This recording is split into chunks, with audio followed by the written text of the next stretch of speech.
Hindi kasi pwede may ganyan. Ano? Ano ba yan? Nagpabulong po ako, ma'am. Nagpabulong ka? Nagpapagamot po ako. Ng ano? Baka po na ano lang po ako. Baga na, Ano yan, mama? iyo po, ma'am.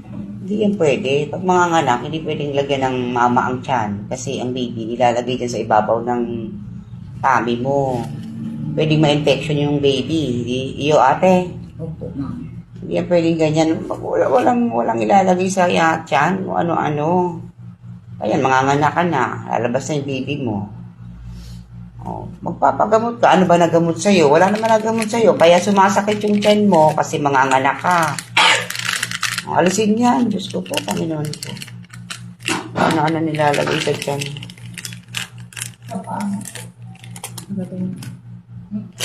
Sige, alisin yung mabuti. Lalabas na yan. Akit na yan.